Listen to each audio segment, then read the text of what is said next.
సుందరాయ శుభాంగాయ మంగళాయ మహోజసే సింహశైల నివాసాయ శ్రీ నృసింహాయ మంగళం.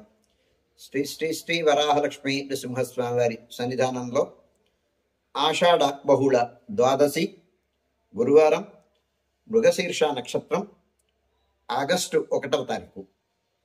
యథావిధిగా 4 గంటల నుంచి 4:30 గంటల వరకు సుప్రభాత సేవ. సుప్రభాత సేవలో భాగస్వాములు కాగోరు వారు దానికి తగిన రుసుము చెల్లించి సంప్రదాయ వస్త్రధారణంతో పరిమిత సంఖ్యలో భాగస్వాములు కావచ్చు. 4:30 గంటల నుంచి 6:30 గంటల వరకు ప్రాతరారాధన. ప్రాతరారాధనలో భాగస్వాములు కాగోరు వారు దానికి తగిన రుసుము చెల్లించి సంప్రదాయ వస్త్రధారణంతో పరిమిత సంఖ్యలో భాగస్వాములు కావచ్చు. 4:30 గంటల నుంచి 6:30 గంటల వరకు జరిగేటువంటి ప్రాతరారాధనలో భాగంగా నిత్యవేద పారాయణం, ఉపనిషత్ పారాయణం, దివ్య ప్రబంధ సేవాకాలం, అనంతరం ధూపసేవా సమయంలో చతుర్వేద పారాయణం, శ్రీరామాయణం, భారతం, భాగవతం, విష్ణు పురాణం, క్షేత్ర మహాత్మ్యం, వరాహపురాణం, శ్రీభాష్యం, భగవద్ విషయం మొదలైన గ్రంథాలన్నీ పారాయణం చేయడానికి ఉపక్రమిస్తారు.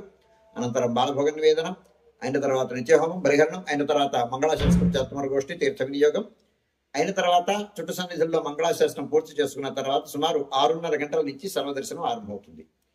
7:30 గంటలకు గురువార ప్రయుక్తంగా అష్టోత్తర శత స్వర్ణ పుష్పార్చనం, 8:30 గంటలకు ఆర్జిత గరుడ సేవ, 9:30 గంటలకు ఆర్జిత నిత్య కళ్యాణం ఆరంభమవుతాయి. ఆయా సేవల్లో భాగస్వాములు కాగోరు వారు ఆయా సేవలకు తగిన రుసుము చెల్లించి సంప్రదాయ వస్త్రధారణంతో పరిమిత సంఖ్యలో భాగస్వాములు కావచ్చు. 11:30 గంటల నుంచి 12 గంటల వరకు రాజభోగ నివేదనం, మహానివేదనం. ఈ సమయంలో భక్తుల యొక్క దర్శనములు నిలుపుదల చేయడం జరుగుతుంది. గురువార ప్రయుక్తమైనటువంటి ఆస్థానం సేవాకాలం ఈ సమయంలో జరుగుతుంది. 12 గంటల నుంచి 2:30 గంటల వరకు సర్వదర్శనం, 2:30 గంటల నుంచి 3 గంటల వరకు మధ్యాహ్న విరామం. ఈ సమయంలో భక్తుల యొక్క దర్శనములు నిలుపుదల చేయడం జరుగుతుంది. మధ్యాహ్నం 3 గంటల నుంచి రాత్రి 7 గంటల వరకు సర్వదర్శనం. రాత్రి 7 గంటల నుంచి 8:30 గంటల వరకు రాత్రి ఆరాధన. రాత్రి ఆరాధనలో భాగస్వాములు కాగోరు వారు దానికి తగిన రుసుము చెల్లించి సంప్రదాయ వస్త్రధారణతో పరిమిత సంఖ్యలో భాగస్వాములు కావచ్చు.